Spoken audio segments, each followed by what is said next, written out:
I'm just going to remind you that that track was Angel Blessings from our fourth album, Guardians by Seraphisa. And you Pulse Talk listeners can get 20% off of all our music available on seraphisamusic.com. So, as I was saying earlier, I am really, really excited to welcome Lisa Gallagher back on to the show. Lisa, how are you? How are you doing? Hi, Georgie. Thank you for having me back. You are so welcome. You are so welcome. And I am so relieved that we are actually on Zoom tonight through the radio. And yes, the clicky mouse is back. That's a little joke I have with one of my friends. I'm just so thrilled that the tech worked out. So am I. That's sigh of relief. I think the goddess was looking after us this evening. Yeah, it's lovely to be back, Georgie. Thank you for having me. And I'm excited. I'm excited about tonight. So am I. I mean, I went to yoga before the show, but I thought I'd come back all grounded, but I'm just so excited. I'm having trouble staying grounded. But you're wearing red, so you're nice and grounded. I know. In honor of Bridget, I'm wearing red. You know what? I put on blue and I thought I should be wearing red, but then I thought, no, I'm drawn to wear blue, so I'm going to wear blue. You know, you're bringing in the sacred medicine of the water, Georgie. So Thank you. So, Lisa, tell the audience a little bit about yourself, because some of them won't have heard you before or met you before. So before we start getting into what Imbolc is, just tell us a little bit about yourself. okay, well, my name is Lisa. I'm from the west of Ireland and I am initiated as a Banfasa and a priestess. So I work with the traditional healing arts of Ireland. I did study for a little bit with the Peruvian Keros as well. So I do bring elements of that into my work. But I'm a shamanic practitioner and a sound therapist. But most of all, I try to stay grounded and aligned and channel what it is that I need to do at any given time, Georgie. So I do hold space for the community. I run training courses. I'm actually starting this week with our practitioner cycle. So we have some women who are going to be training to be Banfasa as well, who are Would you like starting to this explain cycle. that a little bit more? Yes, so it is a traditional initiation from Ireland. So Banfasa means wise woman. So it is where you train with nature, you train with the cosmic energies, you train with the medicine of the water and of the land, and you learn to stand in the space in between all and support the community in their spiritual journey, in their energetic healing, and some go on and incorporate counseling into it as well. So it's just carrying on the traditions that would have been handed down from women, from mother to daughter, throughout the years. And we lost it for a while, Georgie, but I think it's coming back again. I think so too. There's definitely more divine feminine energy coming through, and I believe that more people are becoming receptive and open and awake to the divine feminine. Yeah, yeah. Is Brigid your main focus? Bridget is not my main focus. My main focus is the sea medicine. Okay. And so when I was taking my vows, I took my vows to Domnu, which is the goddess of the deep sea. But we do work with the goddesses, and some come in stronger than others. Bridget would be a strong one. For me, the Gaelic would come in strong as well, and the Morgan. And they are, in essence, all aspects of the one, aren't they? Yeah, You know, so they are. They are. And Bridget is associated with this time of year, but her other half is a Cailleach, which would have been the goddess of winter. So now that we're moving into spring, we're moving into the time of Bridget, the time of light and the time of hope. So she is very much a focus for the coming cycle, I would say. For the next 3 months, she's very much in the energy and in and around us. So February, March, April. Hmm.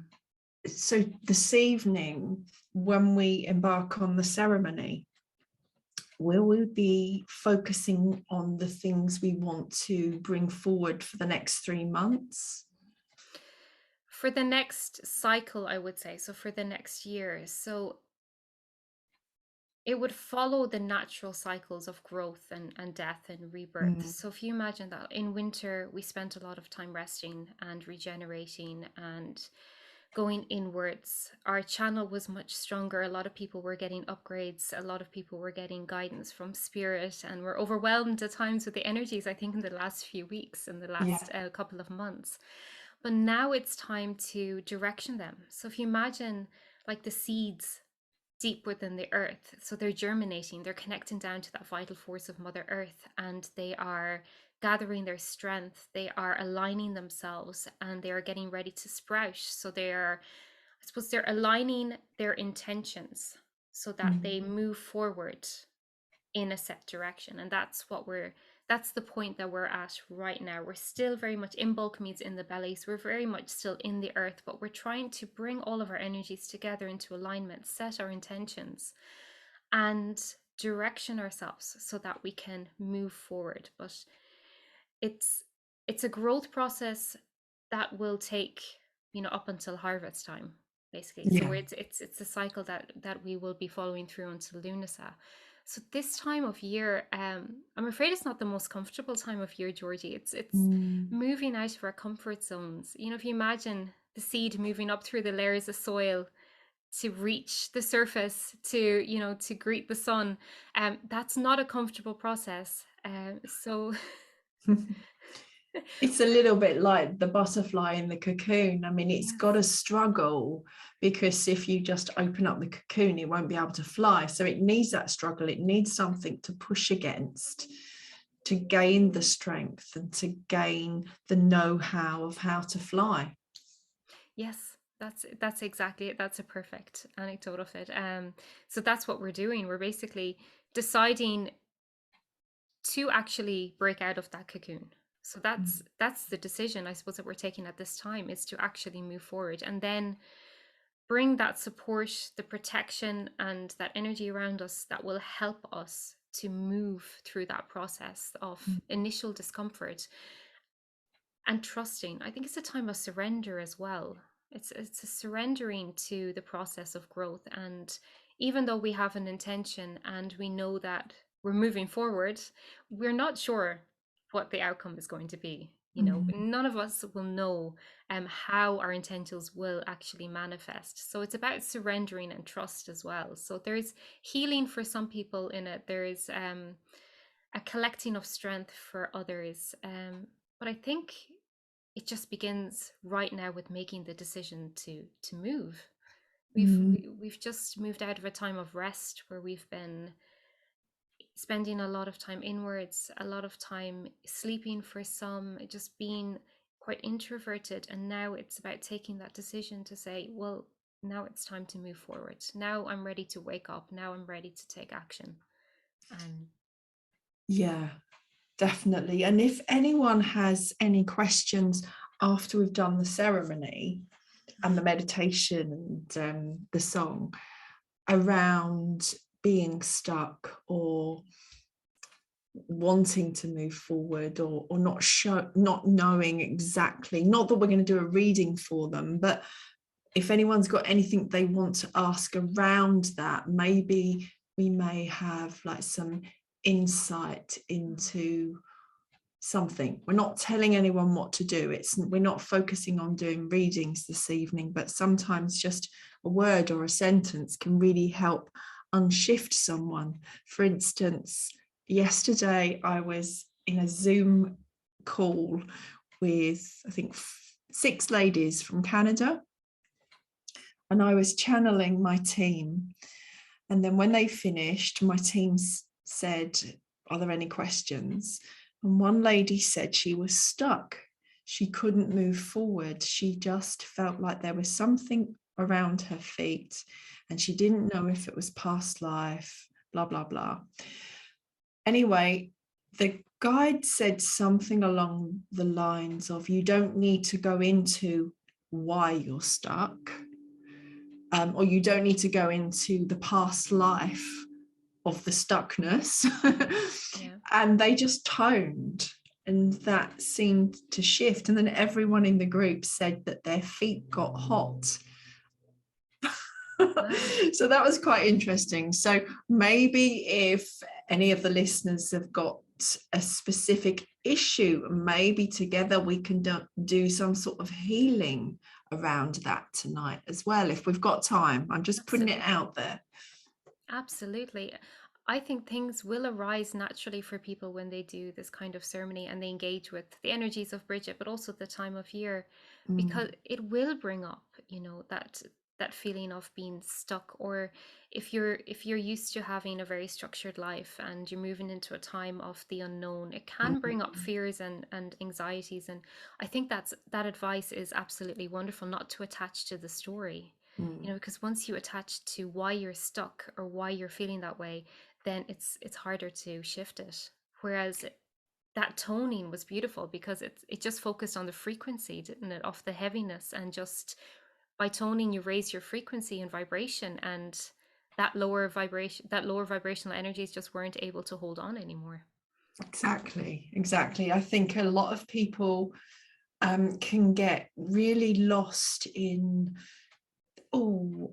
past life, for instance, and then that past life can become such a big story in this life, and there's really no need for that. It's hard enough letting go of the stories that have happened to us in this life, let alone past lives. So really we want to break away from those stories and know that we are so much more than our story.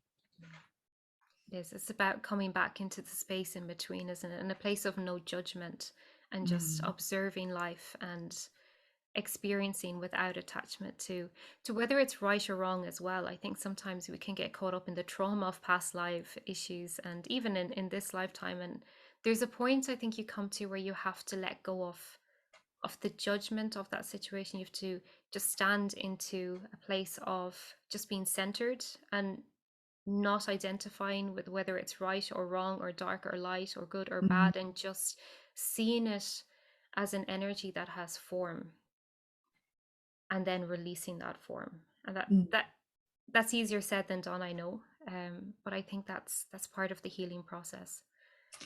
Absolutely. I mean, when you start processing, or when one starts processing in the mind and we begin to analyze, then we're coming out of the heart, we're going into the head, and we're reinforcing things with our mind. And our mind, as you know, creates magic, creates miracles by being in alignment.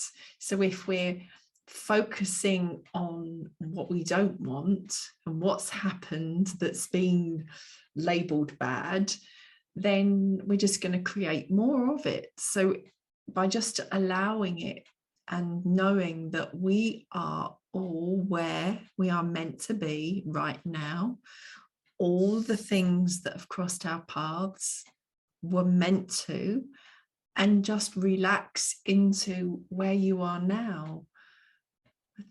I know, and it does sound easier said than done, but I know from my own experience, when I just relax into things, it's so much easier and things do fall into place.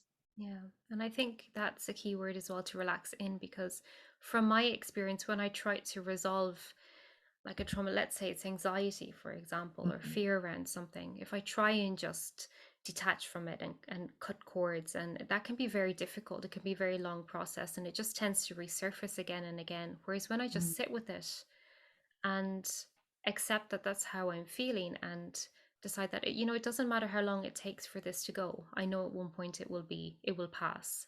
And until it passes, I'm happy just to sit in that energy and just experience that for now, and to feel the lesson and to understand it from whatever perspective I'm at that moment in time. And I find then it just seems to dissipate much quicker. It's surrendering, I think, to that process. It's surrendering to what you're feeling and allowing yourself to just sit in it without the urgency of healing, and without, that need for a quick release of whatever it is. Actually speeds up the process. It's it's a strange Absolutely. thing. A story just popped into my mind, and it really is that just let go, just release.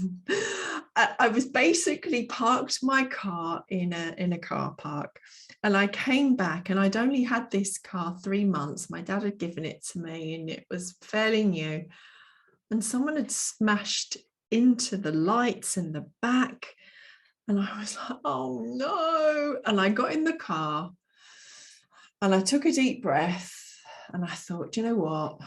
I'm not going to worry about this. I'm just going to let this go. I'd seen that I'd had a missed call. So I called the lady back and I told her what had happened. And I said, but I'm letting it go and I'm not worrying about it. It's all going to fall into place. The angels will take care of it. And literally, as I said goodbye to this lady on the phone, there was a knock on my not on my windscreen, on the window. And I looked around, there was a man with a piece of paper. And I undid the window, and he said, I'm really sorry, it was me. I went into your car and I'm really sorry, and somebody took my details down and put them on your windscreen, and I took it away and I went home, and then I felt really guilty, and I came back, and I'm so glad you're here. Oh, bless. I know, but like, I could have got in my car and I could have just angrily drove off straight away, but I sat there and just let it all go. That's amazing. So yeah. It's a funny thing, and this is changing the subject a little bit, but just you mentioned about the car, and I always think of road rage. And I've met some clients who I would say, when you put out those negative thoughts and when you judge people and judge situations, yeah, it does come back to you in some shape or form, or it creates that attachment to that energy. And they were like, but I'm not judgmental. I'm really good at staying, in the observer, just staying at peace. And I was like, okay, with your friends, with your family, with your colleagues, all of that's perfect. I was like, but what about when you're driving? Oh, well, when I'm driving, and and I think we can all empathize with that. When you're in the car and you're in a rush to get somewhere and you're stuck behind, a few cars and you're not getting anywhere, then that's when it comes out. It's like, but that's still judgment. That's still sending out that negative energy, and it's going to come back in some shape or form.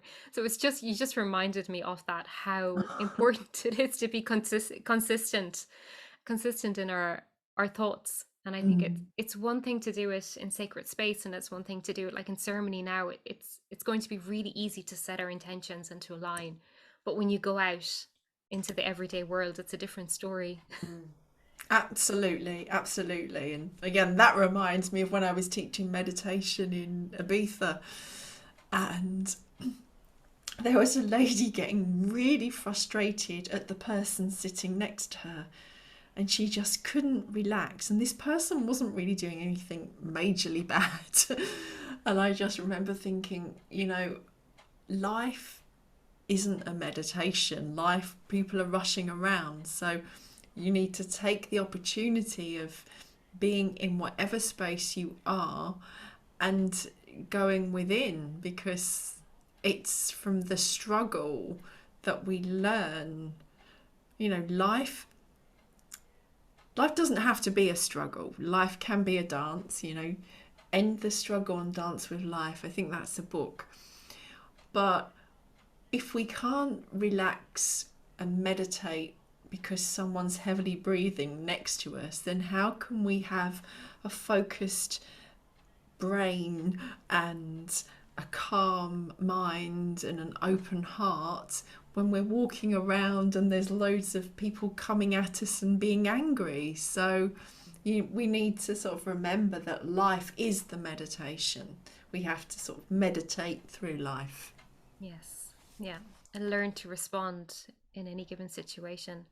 Um, it it's true. It's true. It's so easy to be positive, when we're surrounded by love and light, but when you go out into the real world, but that's where the lessons are. As you said, that's where the lessons are, that's where the teachings are. And I think it's a very valuable skill to learn, to sit in a lower vibrational space and to figure out how to get out of it.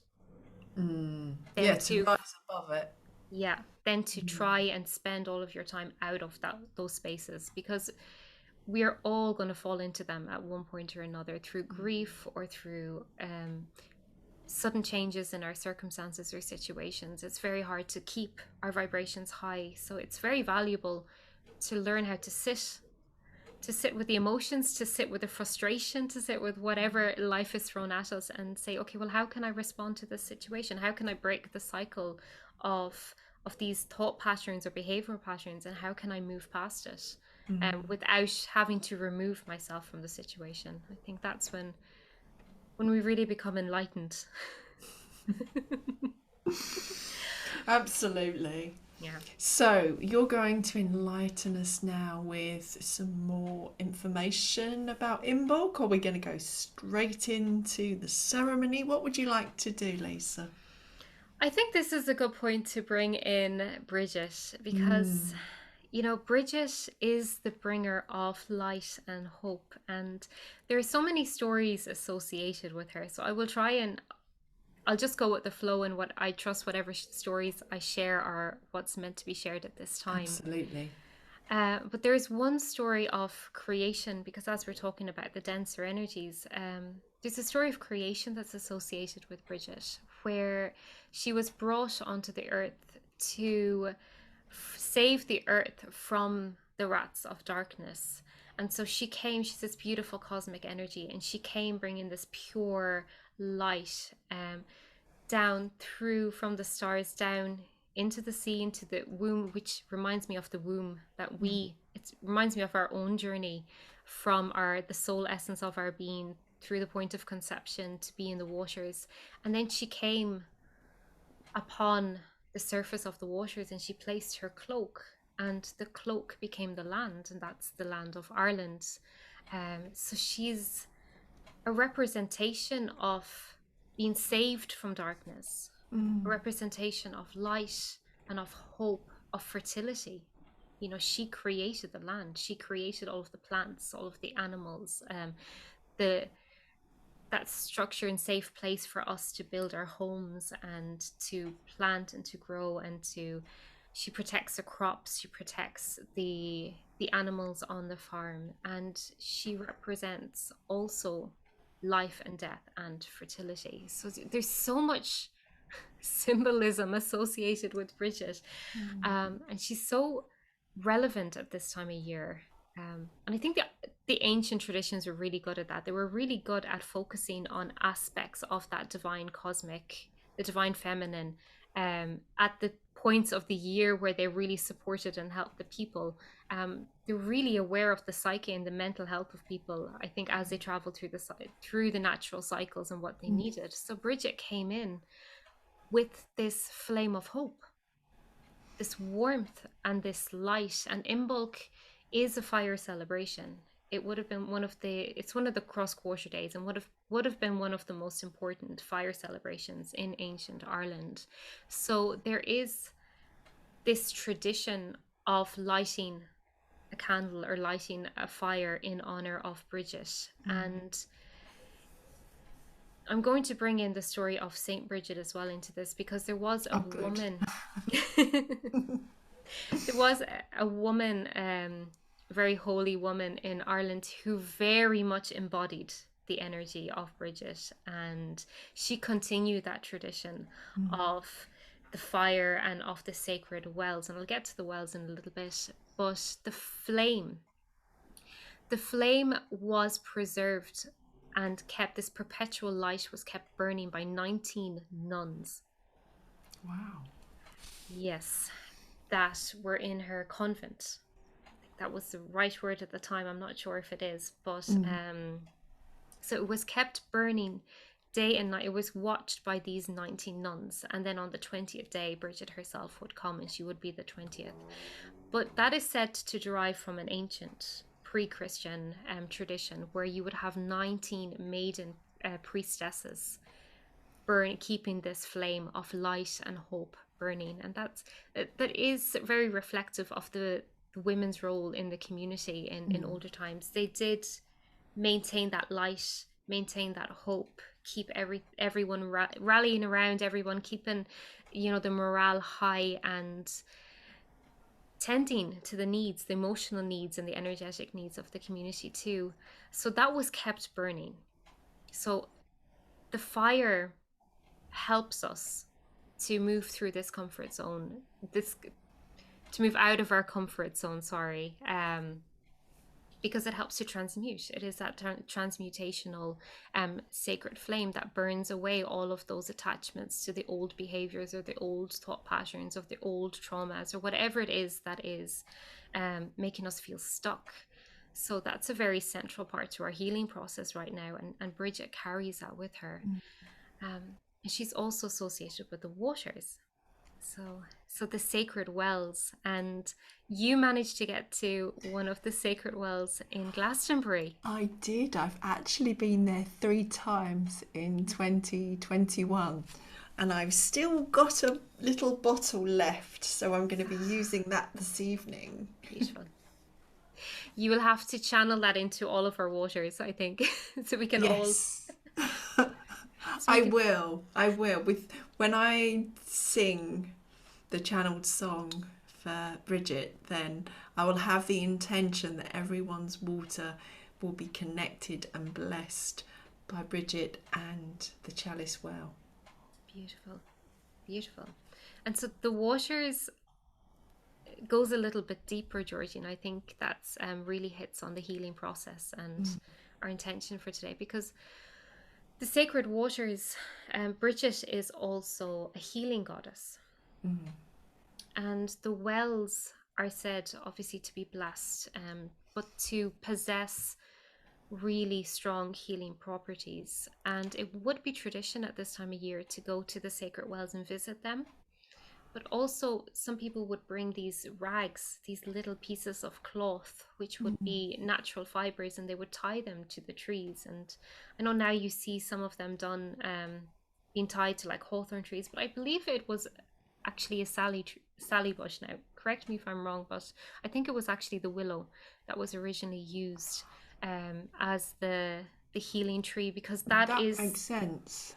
It's the tree that stands between the water and the land, isn't it?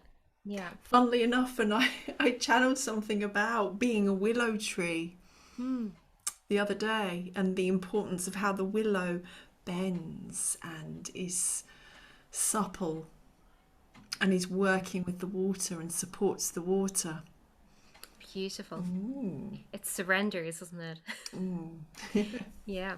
So the these natural cloths would have been tied around the branches near to the sacred wells, and it said that Brigid will pass through and bless them, but when they decayed, they would bring healing to whoever it was that needed it. So whoever that cloth belonged to, let's say they were suffering from a sickness or an illness, they would tie the cloth on the branch, and as it decayed and deteriorated, they would become healed.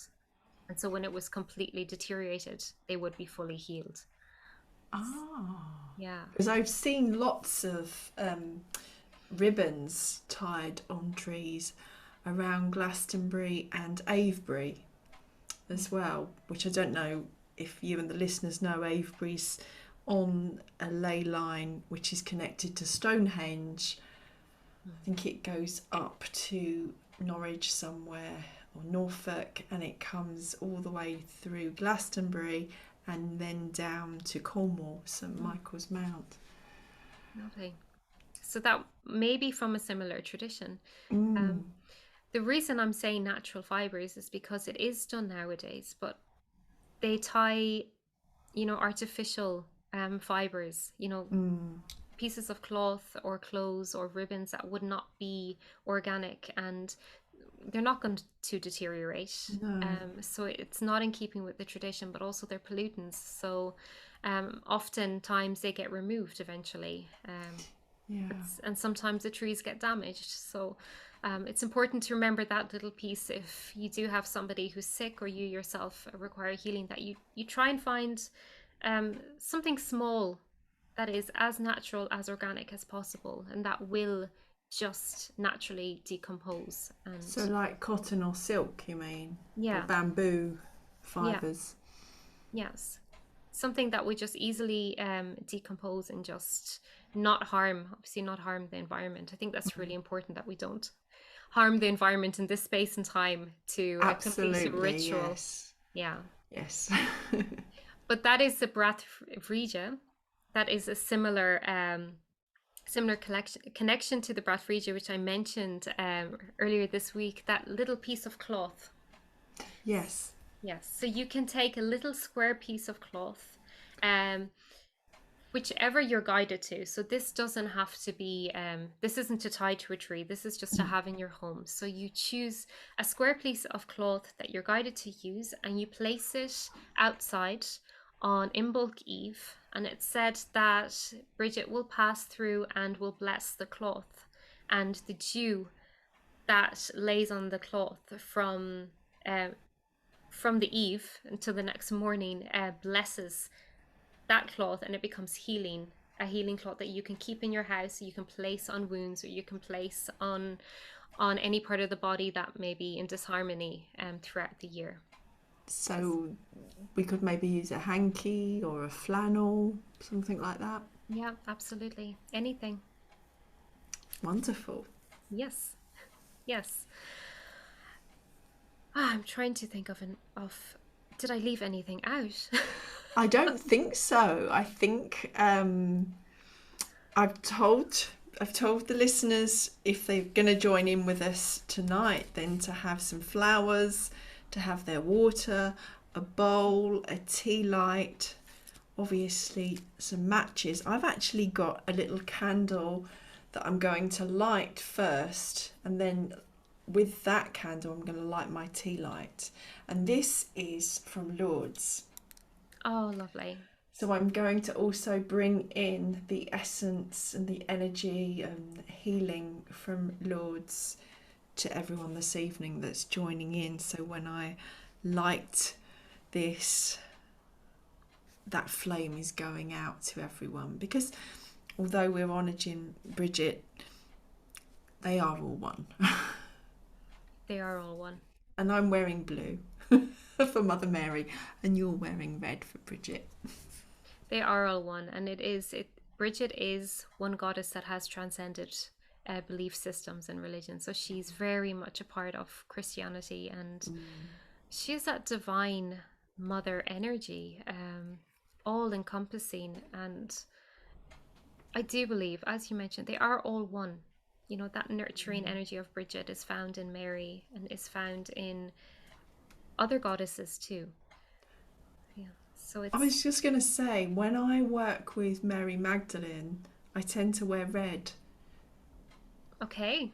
So I feel that her energy and frequency would be more in keeping with Bridget, because it's more of a kick butt sort of energy, you know, the pushing you forward. It's not as gentle as, say, Mother Mary or Kuan Yin. It's got a bit more fire behind it. I'm just laughing because many of the Irish goddesses have a little bit of a I need to come back to Ireland. I really do. I was meant to go and teach out there in 2020. I definitely need to come over as soon as it's okay to travel unveiled. It is safe now, I believe. So you're welcome anytime, Georgie. It would be lovely to have you. Oh, that would be awesome. Yes, please. Yeah, restrictions have eased dramatically, which is Wonderful. wonderful. Yes. But you're right, Bridget is a strong energy, and that's important to note as well. Yes, she is. She helps us to move out of our comfort zone. She is related to that first push in spring, which I suppose gets all of the cogs turning. Mm. Um, and the fire definitely helps with the transmutation. But she is also linked to grief, and I do want to mention that, especially with the water, because the water is very much associated with our subconscious, but also the womb and the Mm. waters of the womb. And especially as women, we do carry a lot of grief and a lot of our denser energies in that area. So for those who are listening that may require blessing or a healing in that area, this is a wonderful ceremony to do as well, because it's cleansing, and Bridget helps us to move through grief processes too. So there's also an association between her and Keening. So she is thought to be the one who brought Keening to Ireland. And again, this is folklore tales, so it's your own interpretation. But it's said that she keened her son that was lost, who was lost in battle, and that whole keening process. And as I say this, I'm just connecting to the toning that you mentioned at the very beginning, because that is sounding out the grief and Mm. allowing that full expression of grief and to be in it in order to transmute it and to move through it. So she does push us through our healing process, and give us a little bit of fire, but also there is that very gentle holding of space that Mm. Bridget also has as well. And she's related to the Gaelic, so the Gaelic is a very powerful healer, a very strong energy too. So this is the light version of that. So I'd say Bridget would be one of the softer ones, even though she still gives you a nice kick when you need it. I'm guessing one of the harsher ones would be Kali, the Indian goddess. I mean, she's got to be the ultimate, really um, destroyer and bringer back to life, like a phoenix almost. Beautiful. It's not dissimilar then, is it? I Not wonder. really. Hmm. Yeah, so maybe because she's coming in, maybe Kali's also present for the fire as well. I reckon she might be Yeah. because her colours are red and black. Okay. So maybe we Oh, need to honor that as well. yeah. Interesting. Okay. So let's welcome in Kali as well when we light the fire for the ceremony. So, are we ready to start the ceremony? How are we going to start? What are we going to do first? A meditation or get the water ready? I I know my part. My part is to do the singing. Okay. I think we can start by centering. I Hmm. think that's a wonderful way to begin, and then I'll explain to you why we have each of the ingredients with each of the parts Yep. of the ceremony. We can do it together. So I think we just begin by taking a few deep breaths.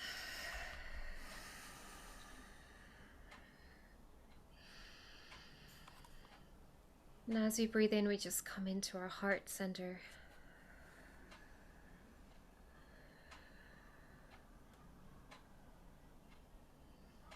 And as we exhale, we just allow any tension or stress to leave our body. We connect with the divine energies of Bridget and Mother Earth, and we ask them to receive any energies, any heaviness that is no longer in alignment with our higher selves,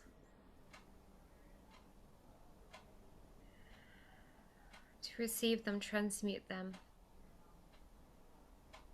and send them back to their rightful place in the universe.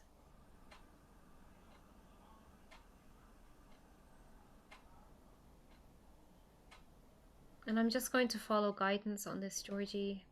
So I'm guided to now invite you to connect with the cosmic source,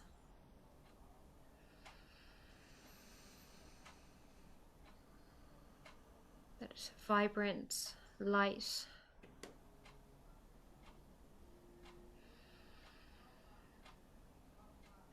and just visualize it shining above you in all its glory,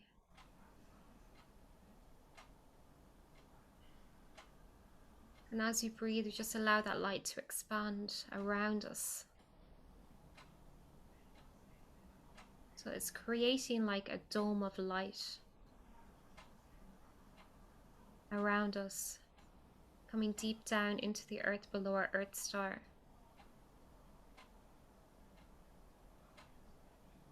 And harmonizing with the beautiful energies of Mother Earth.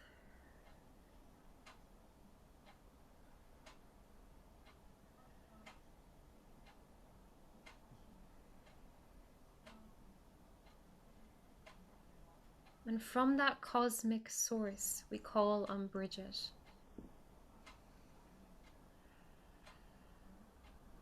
We call on her energies of the highest vibration that know, love, and respect us. We welcome them around us. We welcome her around us today.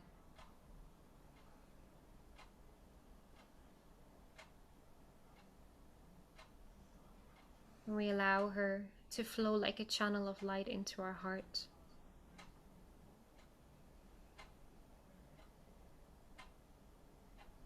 She lights her sacred flame.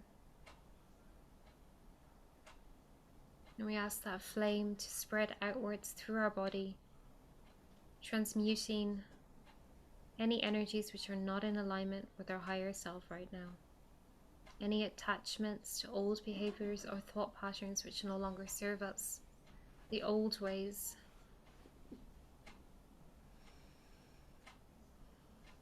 We ask that our energies may be brought into alignment with cosmic order and our higher selves.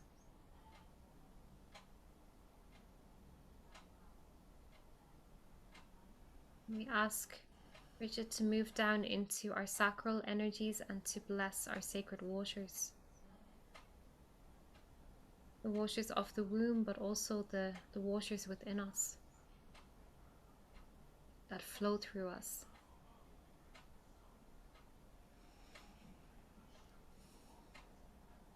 We ask her to cleanse and to purify these waters.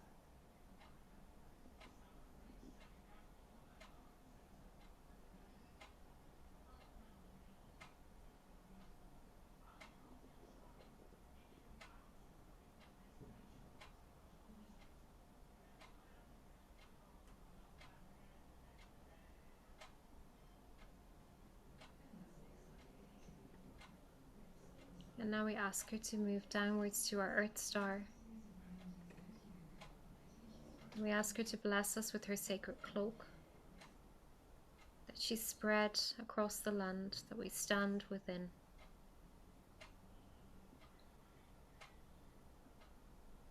May her sacred energies hold us and bless us, and may she be blessed.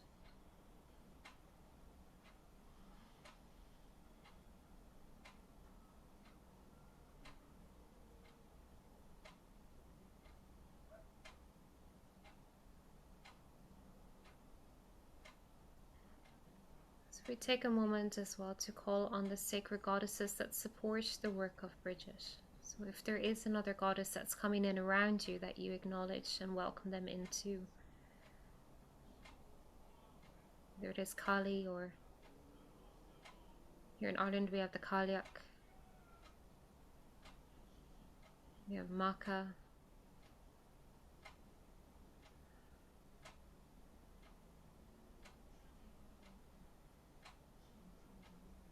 just feel them come in around you, supporting and holding the space.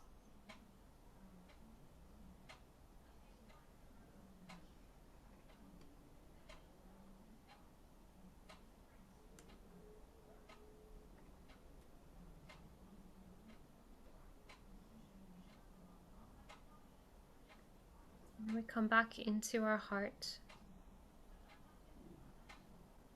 We reflect upon our intention for the cycle ahead.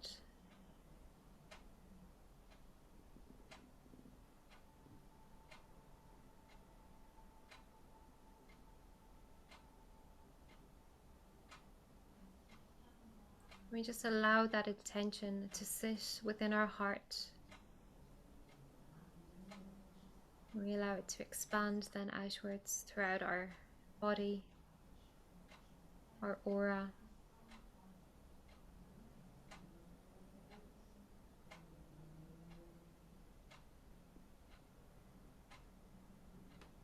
And we ask Brigid to help us in aligning this intention with our higher selves, our highest good, with cosmic order, and to provide us with the strength to move through the challenges and overcome any blocks we may be facing,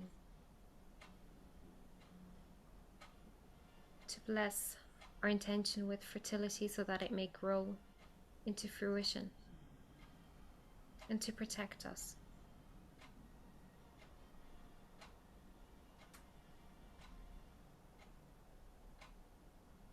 And so when we hold that intention in our heart, we work from that space to create our ceremony. So we try and stay as much as possible in that energy. And we take our bowl. So I'm using a singing bowl, and I've placed the water already in it. So you can place your water into the bowl.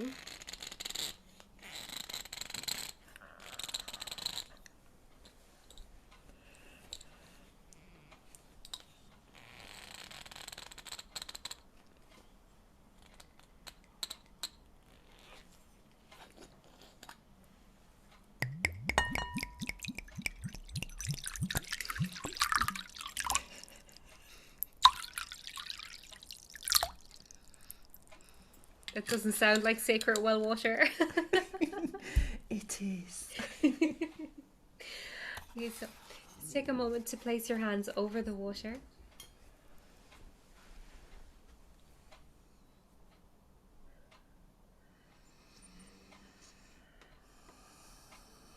And we welcome Brigid back into our heart. We visualize a light channel from our heart to the water, and we ask Brigid to bless this water. And we ask that she may transfer the essence of her being, just in essence, into the sacred waters.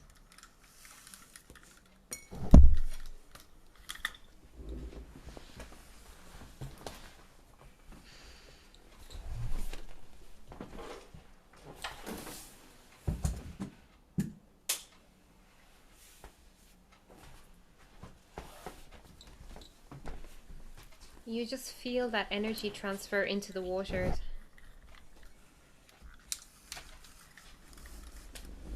And feel her presence.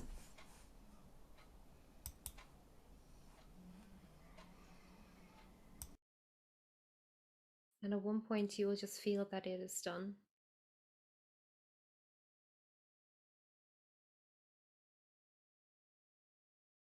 And at that point you can just hold each side of the bowl and place your intention into the water. Once again, allow it to travel from your heart through that channel of light into the water.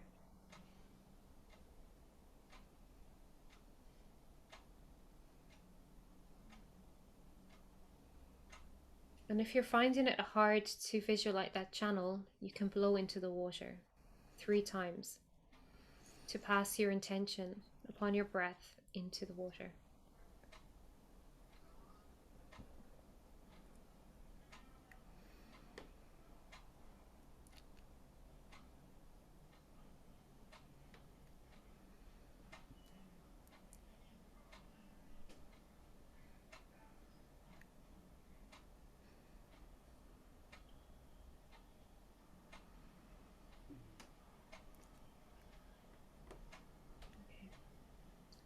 So then we're going to take a tea light.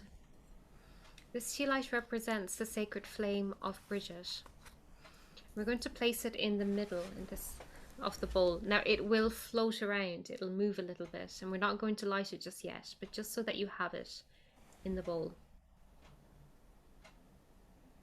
And just allow it to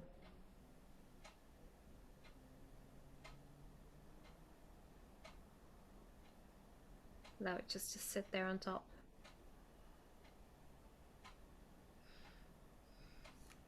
Okay. And now we take our flowers. Okay. So the flowers symbolize vibrancy, fertility, beauty, and sweetness. So as we place our intention, we want to manifest this in a way that is beautiful and sweet and vibrant. So sometimes our healing journeys can be hard, but when we bring in elements that bring light and sweetness, it eases the healing journey. So you have to go with your intuition on this, how you are guided to place them. But the intention is that with each flower or with each petal, so you can do a petal arrangement or a floral arrangement as you want, each element that you place in the water has an intention, has intent. So you can hold the intent that you made at the very beginning into your heart. I'm just going to pop these out here. And again, you channel them into the flower through your breath or from the heart. And you place each one onto the water. And this can take a little bit of time.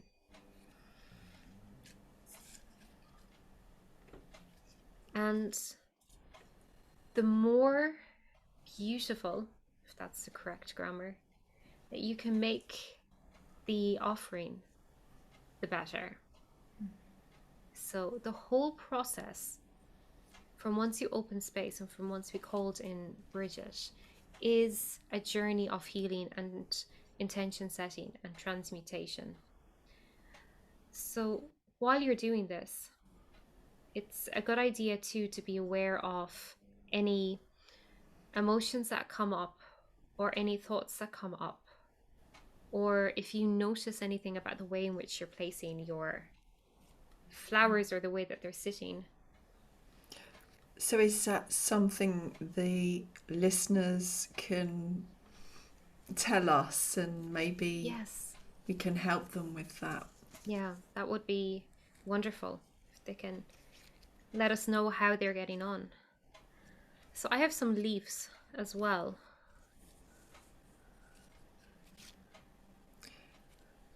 And I'm going to begin by placing some elements into the 4 directions.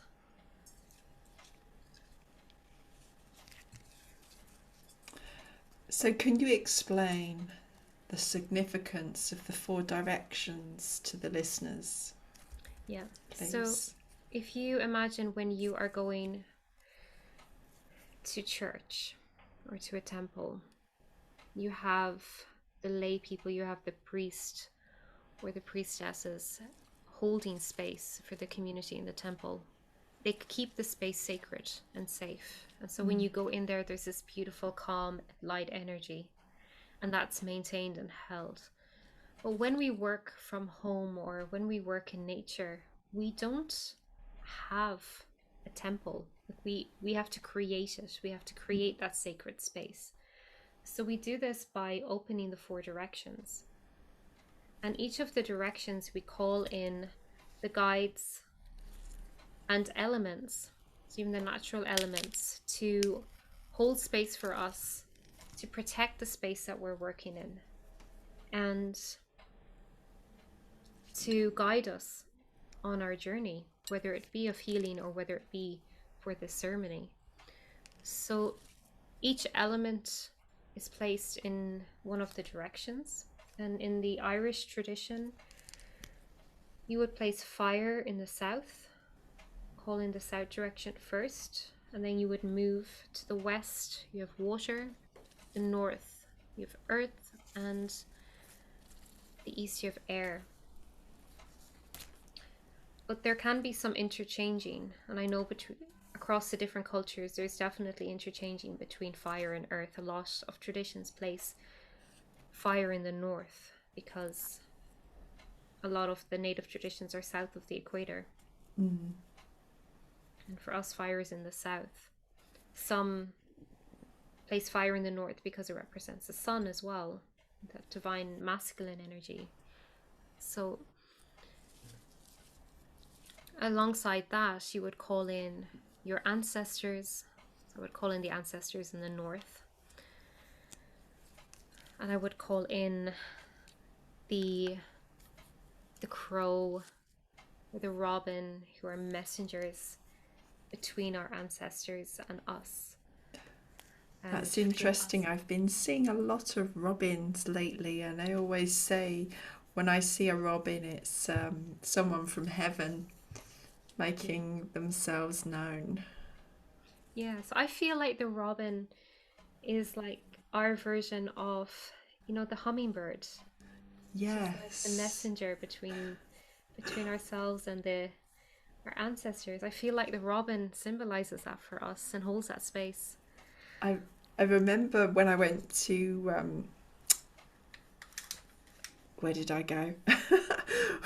When I went to America, when I went to New York, and I said to my friend, "Do you ever get hummingbirds here?" And she said, "Oh no, we never get them here. We're too far north." And I was like, "Oh, that's a shame. I really wanted to see one." And then a few days later, a hummingbird appeared in the garden. That's amazing. Yeah.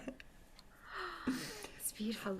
They are fabulous, aren't they? I was also thinking, Lisa, it'd be really nice if any of the listeners or those watching later on YouTube, if they have a photo of what they've made, yes, they could send it in. That would be really lovely. That would be lovely.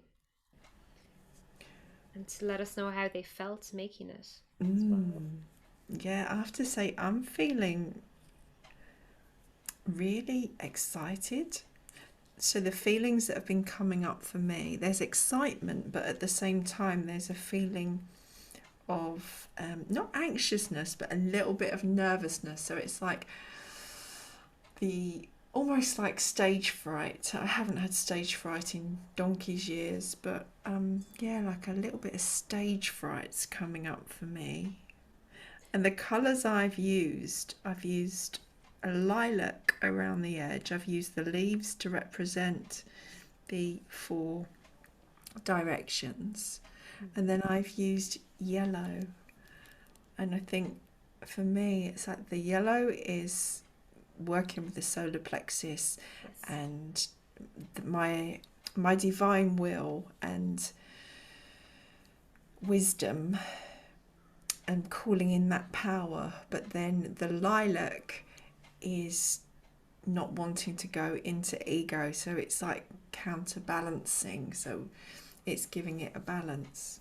And where did you put the lilac? Well, I put the lilac around the edge, then I put the yellow in the middle, but now I'm being drawn to put some yellow on the outer edges also. It's funny that you mention the stage fright, because I know a theme that has come up a lot recently is being seen. Fear around being seen and being heard. And I know that particularly for women, this is arising as an issue because of safety for some. And then also that the suppression of the divine feminine is also arising to be healed, you know? So yeah, I wonder if that is the stage fright. It could be. And also my book is getting closer and closer to being published, so there might be a little bit of like, oh, what if people don't like it? I'm sure it will be amazing. What is it called? Voice of Love. Oh, beautiful. And when is it coming out? Hopefully in May. In fact, I was going to ask you, is there an auspicious time? Well, Bealtaine would be a perfect time. Beltane. Which is May, isn't it? Yes, it is. Beginning of May. Right. Well, I think It would be lovely if we could have you to come back and do something with the listeners for Beltane, and we may well be celebrating my book by then. That would be lovely. Wouldn't it? Absolutely. I've also got some really dark purple flowers as well that I'm adding in, and I'm adding these purple in for like a regal, remembering my divinity, remembering my sovereignty. That's what purple represents to me. When you go to church, the priests are often in purple, aren't they? And kings and queens have purple.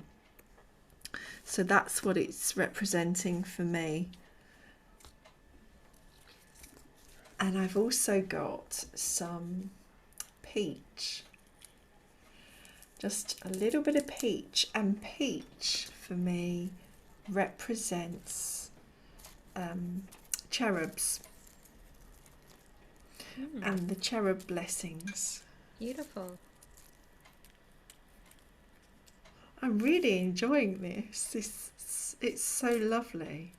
And even if people are just listening in and aren't necessarily joining in with us, I feel that they're still going to connect in with the energy and get something from what we're creating, and from what the other people out there are creating at this moment in time. It's like, just connect in with it.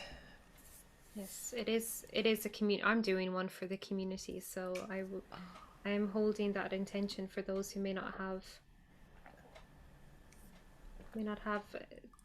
the ingredients, maybe, or just the different parts to make it with us, but are listening in. So feel free to add your intention. And it's funny, I'm observing the way that I'm making it, and you mentioned about stage fright, and I'm like, I have to make this as perfect as possible because people are going to expect it. Like, I've asked people to make this, and now I can't mess it up. So I'm observing that thought process in myself and being like, look, you just have to surrender. So it's definitely a lesson around releasing the control. Yeah. Somebody just messaged in saying, are you on air? I've joined late, but I can't connect at all. I'll keep trying. Oh, and then she said the volume was off, and she panicked me, and I thought she meant my volume was off. So I've just gone on back into the mix. No, it's everyone should still be listening in. Little panic there, but no, everyone's listening, everyone's hearing us. Beautiful. I have been guided to I've taken out the tea light and I have put this pink flower in the center, and I think I actually have to place hope it doesn't go down, but I have to actually place the candle on top of the flower. Oh. So I'm just trusting that. I don't know how this is going to work out, but... Well, I'm feeling very guided to place in a rose quartz crystal heart into the middle. I know it will sink into the middle, but that's what I'm being guided to do. That will still raise the vibration of the water. It'll infuse. So the reason we leave this out overnight is to receive the blessings of the moon as well, and the natural elements. We're coming into the new moon soon, aren't we? I think it's Tuesday, which is actually Imbolc on Tuesday, isn't it? Yeah, so Imbolc is celebrated on the 1st of February. But it's an astronomical event. So the astronomical date this year is the 3rd, which is so I'm hoping to go to Kildare, where the Brigid's well is, on the 3rd. With some friends of mine who are some more priestesses, just to be present. I will make it there one day. Absolutely. I haven't actually been to the wells in Kildare just yet, so it'll be my first time going. So it'll just be nice. So I'm going to place some petals in the center.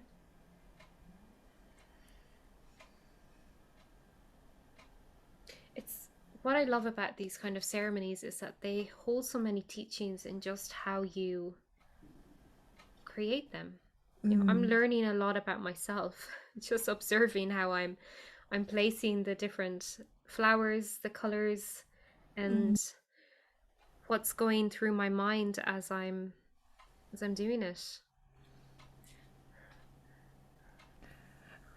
Yes, I've noticed that mine is not perfectly symmetrical, but it's okay because that's how I am. I'm not perfectly symmetrical.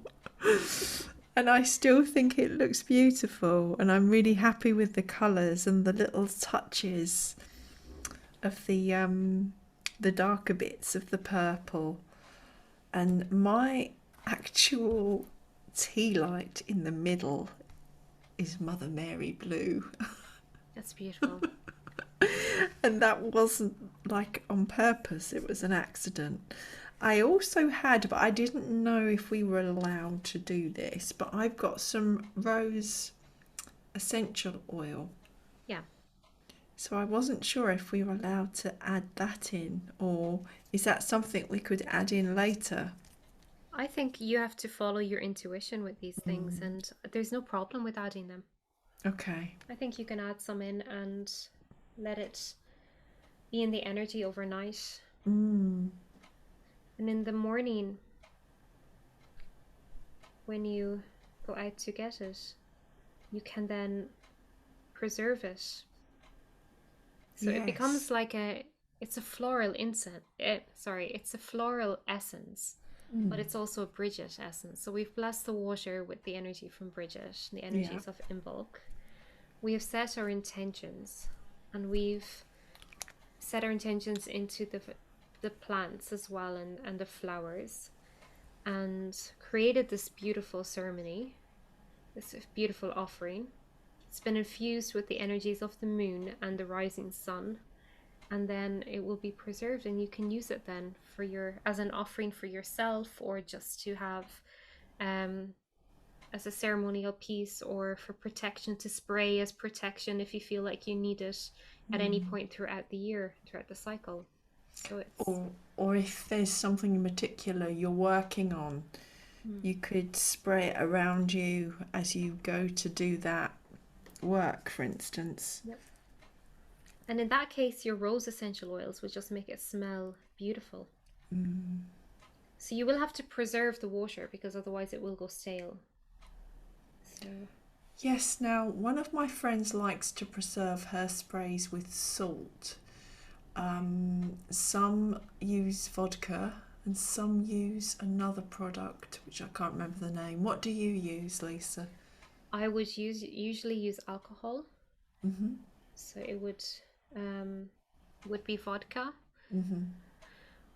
or sometimes poaching, even though you're not supposed to use that. But that's because it's made off the land, and it's made usually from a local land. So that's an option. I think glycerol as well, although I've never actually used it to preserve liquids, can be preserved. You just need something that will preserve the water, so it's not going to go stale, because without any preservative, it'll start to smell after a couple of days, and you won't be able to keep it. I know there's a number of preservatives for oil, but for water, I think you're a little bit more limited in what you can use. Yeah. So I think I'm done with mine. Yes, I'm done too. How does yours look? Well, I think it looks pretty. Yours looks pretty. I'm going to lift mine up, and then I will take a photo. Beautiful. And I will share it when I share the mixed cloud I will try and post. Gorgeous. tipping it up. I didn't mention the colors that I use, so my flowers are white and pink. So it's really gentle, heart healing. But interestingly enough, I'm just observing myself, I've placed the leaves all around the outside. So it's like I'm still looking for that protection. So it's like Yeah. I'm protecting my heart. Yeah. So that's another teaching for me that the flowers are showing me. So I'm grateful for that. And I've then put in the 4 directions once again in the center. So if we're ready,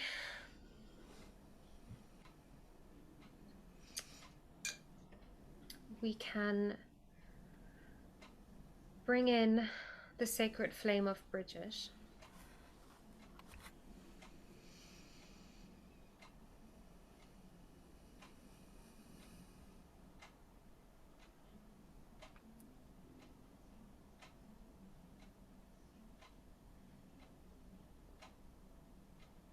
And we are now invoking that flame because we have connected already to it. It is in our hearts, and we invoke that flame. And we light our candle as a symbol of Brigid's sacred flame and fire. And I think this would be a wonderful time, Georgie, for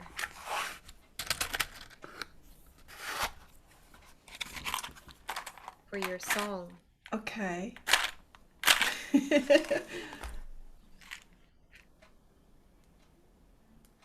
Why do I always have trouble with matches?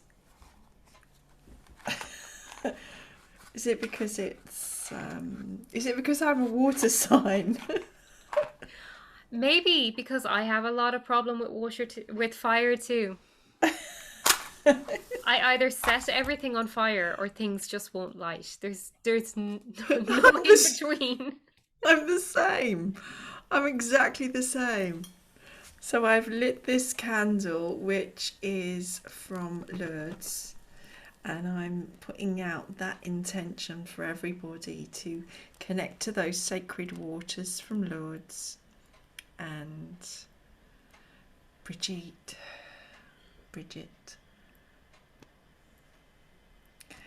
And I now ask to channel a sacred song to bless the waters, to bless everybody's ceremony, to bring in the essence of Brigid and the divine feminine.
lyrics are coming into my mind, which I think it's from the song The Mystical. The ancient waters ebb and flow, with mystical waters blessed, release the need to be in control. Flow, rivers, flow, flow. So I feel that's a message for us all to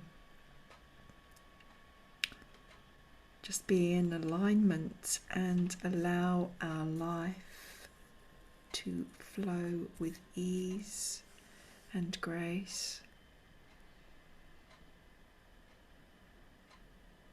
and to surrender and relax into this energy of Imbolc, and to relax into the arms of the goddess of Brigid and the other goddesses that you invoked this evening. Just spend a few moments relaxing into their arms. And in fact, I do have a track of music that I could play which is called Into the Cosmos, if you wish. And then just stay with your bowl and the energy, and just allow the track to wash over you into the cosmos.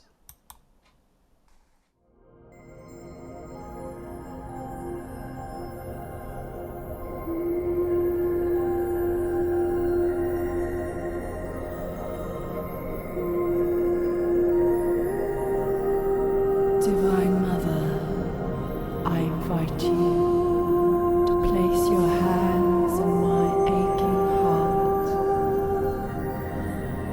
and our love to flow as one, our love together flowing into the cosmos, reaching the celestial stars.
Now, Lisa,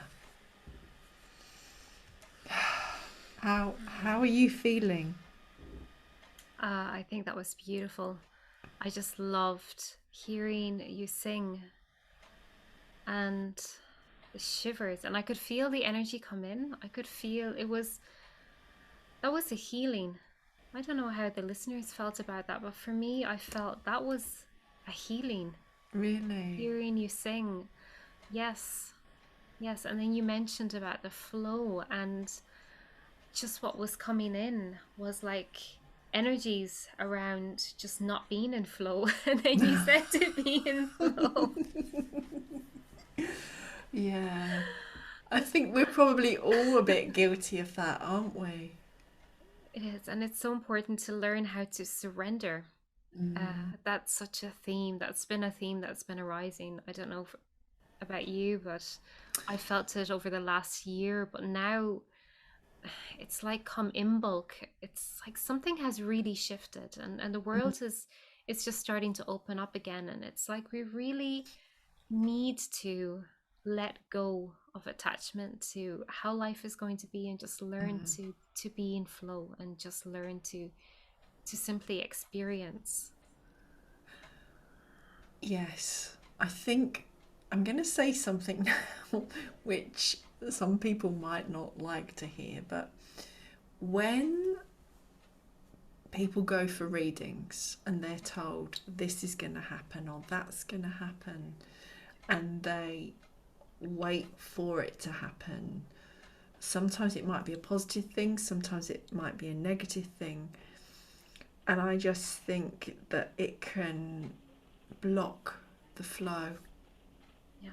can really block the flow. And quite often, when someone has given a reading, I'm not talking about all readers, but some readers are picking up on the auric field of the client they're reading for, and they might be picking up on their fears. So, or they might be picking up on their desires. And then that can give like a false reading, because nothing's really set in stone. And for someone to say that they know 100% what's going to happen in the future, or who is and who isn't right for you in a relationship or in a job or anything like that, that can stop people from flowing, that can stop people from opening their hearts, and it can cause a lot of friction and stagnation.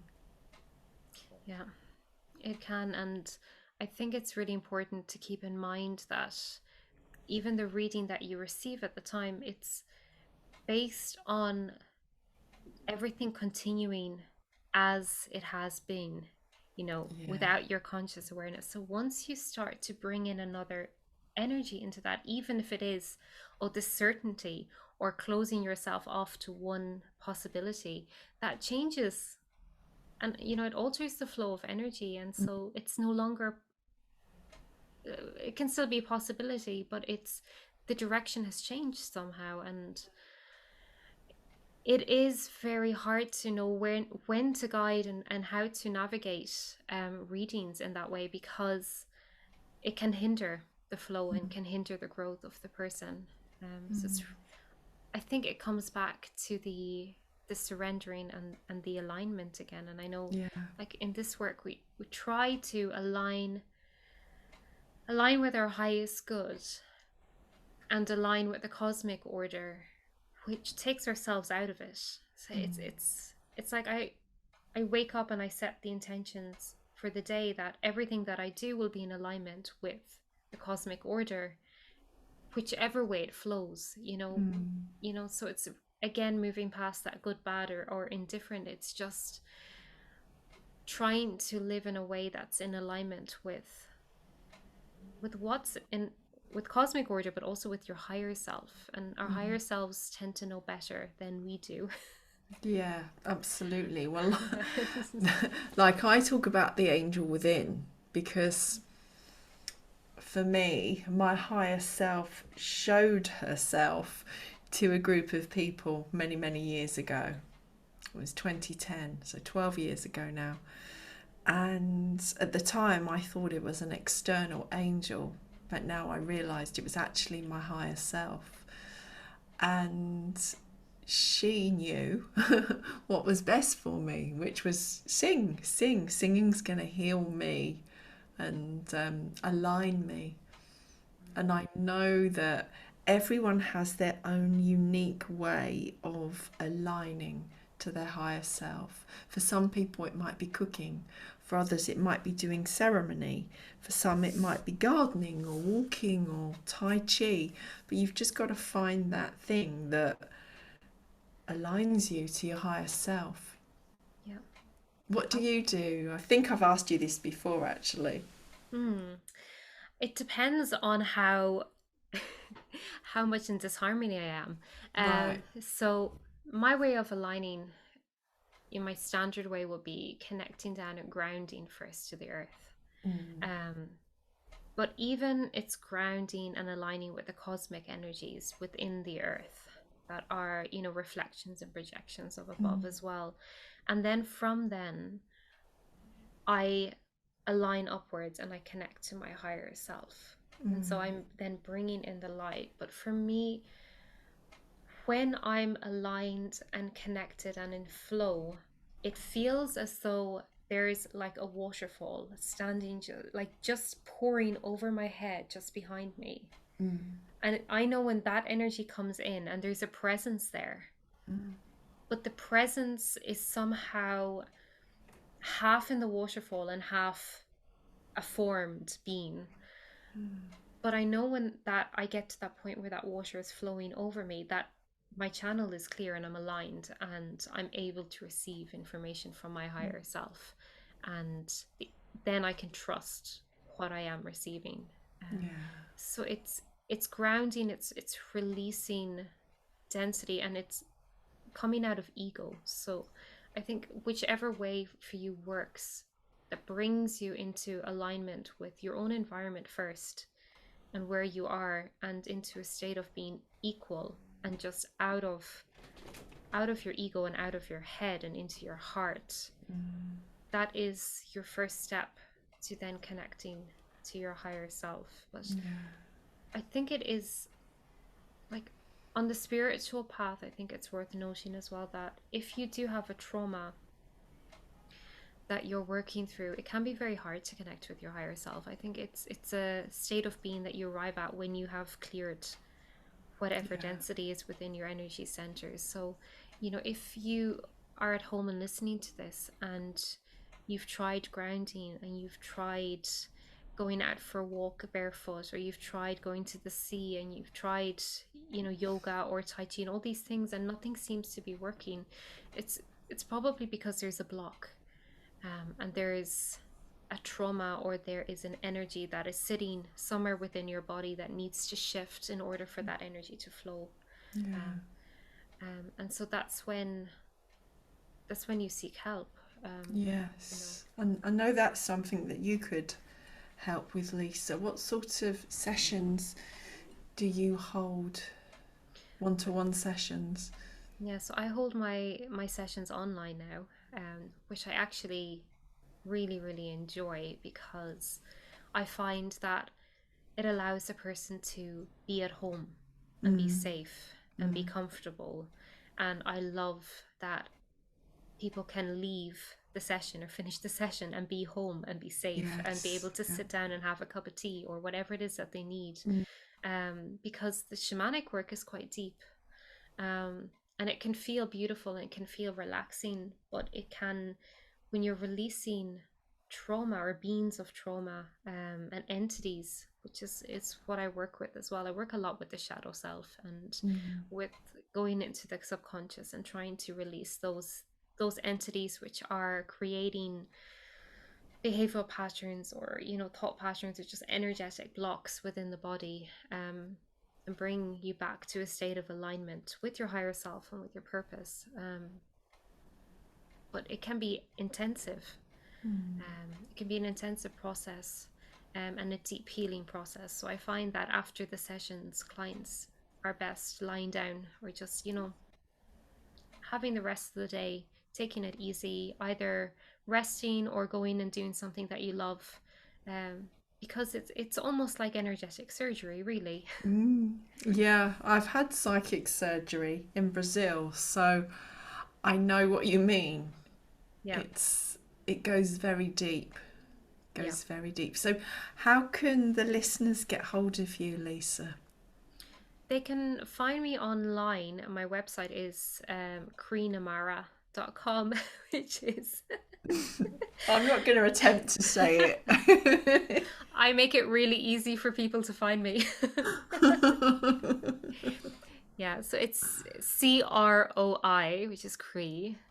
Na is NA and Mara is MARA. So it's Heart of the Sea. So www.kreenamara.com. But they're probably best finding me through your site now. They probably are. Yes, I will Yeah. put a link in for everybody and they can connect with me. And do I have you on WhatsApp? I can't remember now. I don't think so. Or I don't think Telegram. We should connect on there because that, again, would be a really easy way for me to connect you to any of the listeners. We've had absolutely. some of the listeners give some feedback. So Oh, great. Louise said, I was on my feet, swaying to the music, smiling, feeling my wings again. I'm getting ready to fly, to soar. It's magical, yes. So that's lovely. And Deirdre, oh, Deirdre, thank you so much. She sent a beautiful picture. Oh, amazing. I don't know if you can see that, Oh, Lisa, but wow. I'm gonna display this, if that's okay, Deirdre, on Facebook tomorrow. The lovely pictures you've sent in, and she's put candles and she's chosen some cards. Love this. So reverent and insightful. Thank you. What cards did she choose? Candle with light, then added in two more flowers and feels better. Three roses, white, pink, red amongst. Sorry, Lisa, what did you say? What cards did she pull? Well, I can't quite. One is a goddess card, one says enlightenment. Oh my goodness, Deirdre, you have tuned in because I am going to play enlightenment to finish off the show. So you've got enlightenment, you've got a goddess card, but I can't quite read what it says. And then the last one, again, it looks like a goddess card. And it's Saint Bridget. Oh wow, you've got the Saint Bridget candle and Lady of Grace. Oh, Oh, Deirdre, beautiful. that is amazing. They're all Bridget cards, as apparently Deirdre has said. Oh, that is lovely. Well, I could pull a couple of cards if you'd like. I've got the gateway cards. Have you got any cards there, Lisa, or shall I just pull some? It's up to I you. do have cards, but I'd love for you to pull them. Okay, cool. Um, so this is for everybody listening, basically. So sort of like it might show up some blocks. So when I do readings with my team, it's never predictive. It's always more about what's holding someone back. It's more about the blocks than saying you're going to meet a tall, dark, handsome stranger. But if you remove the blocks, you probably will meet a few tall, dark, and handsome strangers, and you'll have the choice then of which one you Exactly. prefer.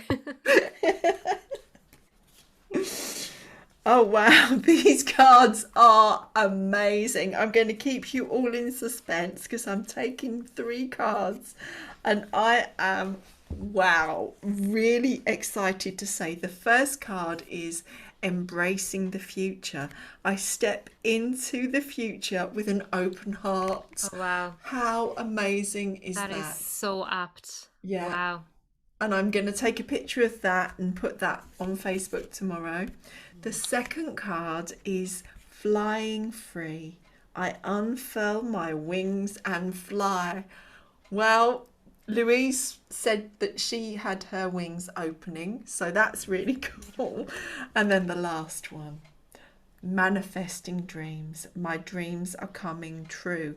Now, in the card, the picture, it looks like autumn. And what's the festival in autumn? I know it, but it's on the tip of my tongue. Lunasa. Lamas. Lunasa. Yeah. Or Lamas. Yeah. Yeah. Okay. And that's so apt because the intentions that we set today, so you're setting them at Imbolc, but if you imagine it like a farmer planting the seeds, I mean, you're Mm. harvesting at Lunasa. So Mm. that is just so apt. Yeah. Wow. You know what, the wings, what Mm. came to mind when you pulled that was transcendence. It's like rising above, Mm. Like we were overcoming. talking earlier, you're Mm, out in places and the energy's really low and dense. mm.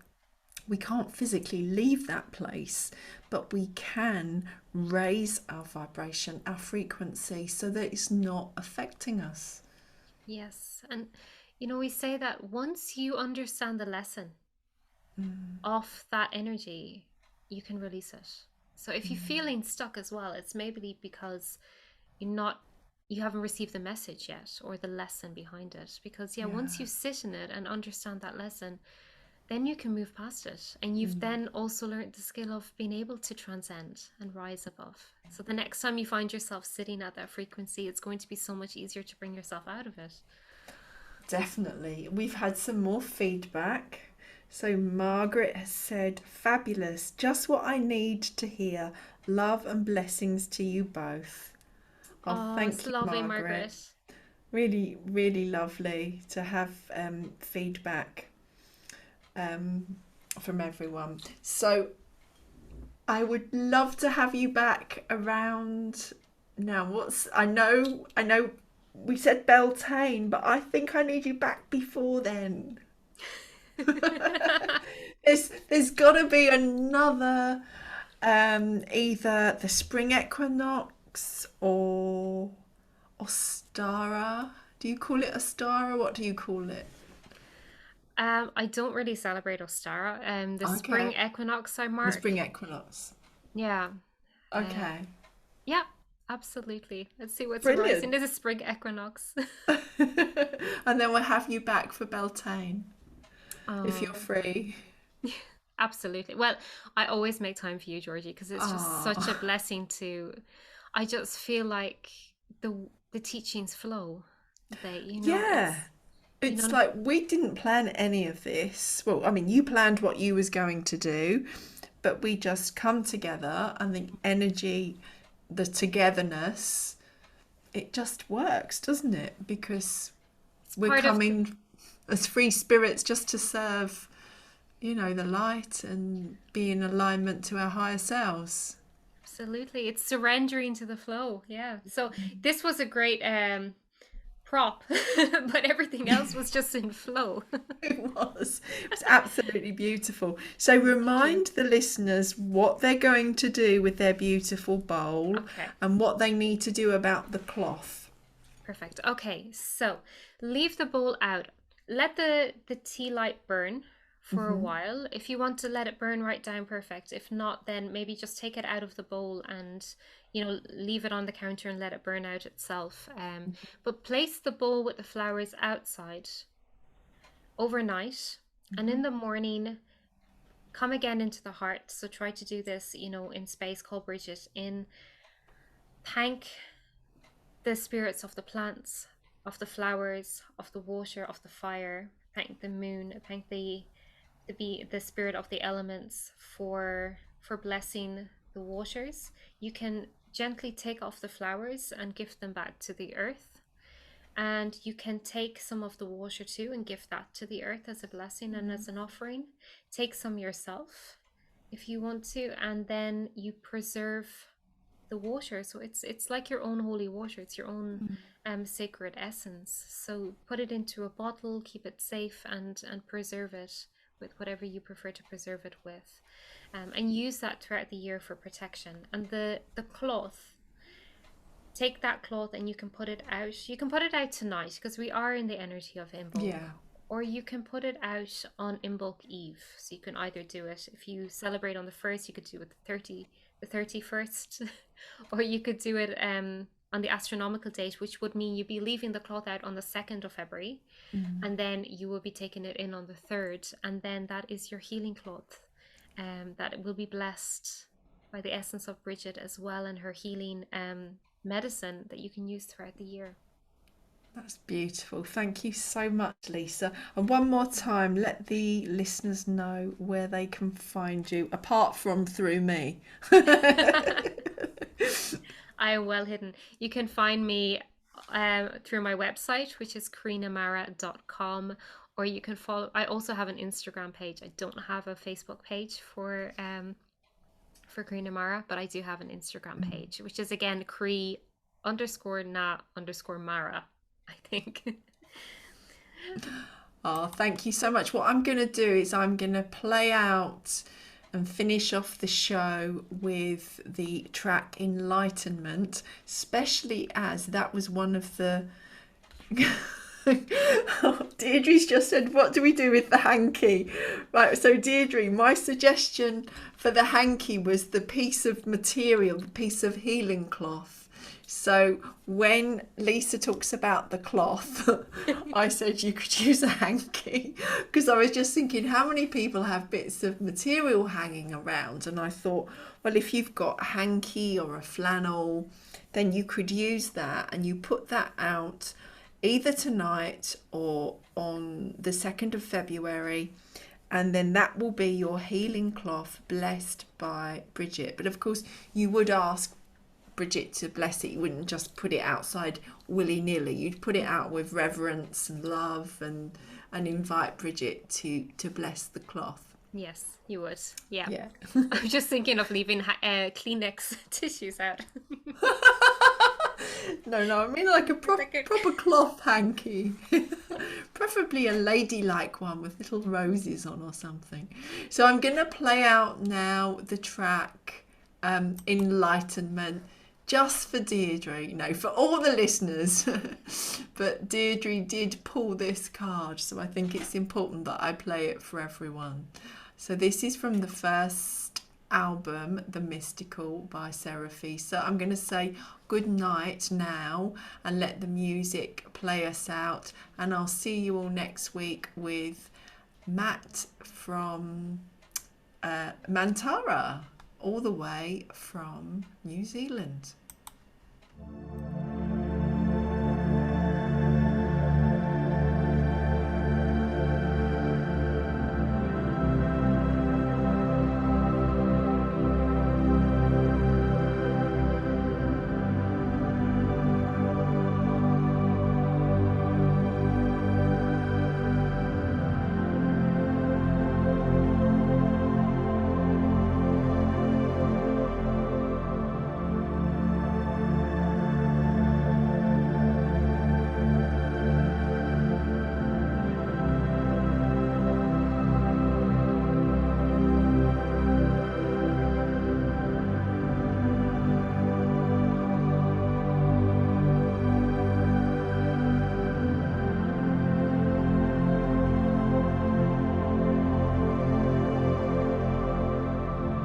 Enlightenment is that which we seek,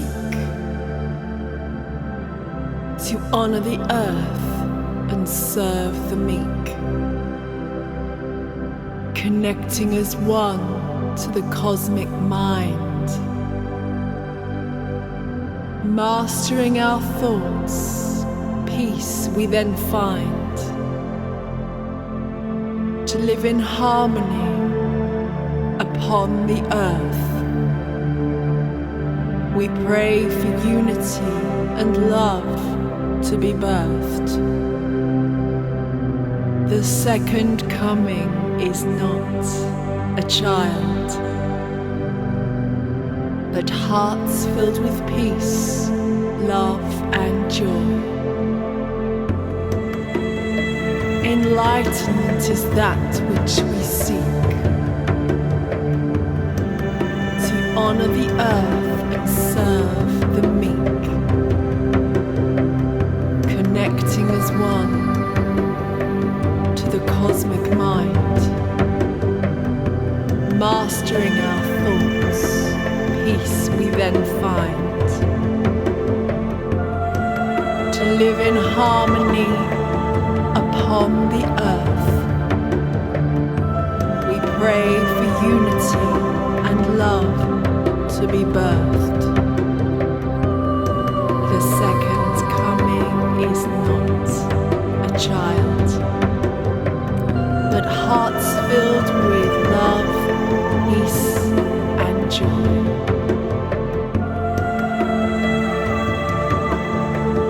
Be the love you seek.